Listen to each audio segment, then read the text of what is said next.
बिजली की बचत के प्रयासों के बावजूद भी वडोदरा की कलेक्टर कचहरी में किसी के ना होने पर भी लाइट पंखे चालू नजर आए। तब इस मामले में सामाजिक कार्यकर अतुल गामेजी ने आवाज उठाते हुए रोष जताया। दरअसल वडोदरा की जो कलेक्टर कचहरी है वहां पर बिजली बचाने के प्रयास के भाग स्वरूप कई दीवारों पर बिजली बचत के पोस्टर लगाए गए हैं, जिनमें ये लिखा गया है कि जहां पर जरूरत ना हो वहां लाइट और पंखे बंद करो और बिजली बचाओ। हालांकि दुख की बात यह है कि ऐसी जागृति के प्रयासों के बावजूद भी आज कलेक्टर कचहरी से ये नज़ारा सामने आया है और वहां पर लाइट और पंखे ऐसी जगह पर चालू नजर आए हैं जहां पर कोई भी मौजूद नहीं था।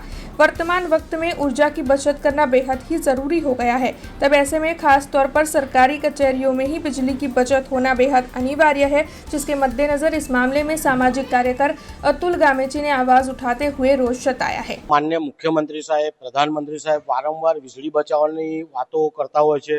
મોટા મોટા ફ્લેક્સ બેનરોથી જાહેરાતો કરતા હોય છે, ટીવી માધ્યમથી પણ જાહેરાત કરતા હોય છે અને વડોદરા શહેર કલેક્ટરે પણ વચ્ચે અને મ્યુનિસિપલ કમિશનરે પણ જાહેરાત કરી કે કામ વગરના લાઇટ પંખા ચાલુ રાખવા નહીં।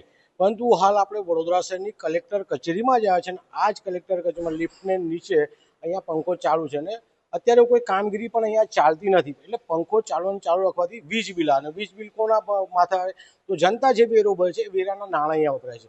તો વડોદરા શહેર કલેક્ટર ઓફિસમાં જો આ રીતે પંખા ચાલુ હોય તો આપણે કહેવાનું કોને? એટલે માન્ય કલેક્ટર સાહેબને લાગતો તમામને વિનંતી છે કે અહીંયા જેનું બોર્ડ માર્યું છે જરૂરિયાત નહીં તો લાઇટ પંખા બંધ રાખવા, તો આવા પણ લાઇટ પંખા બંધ રાખવા જોઈએ।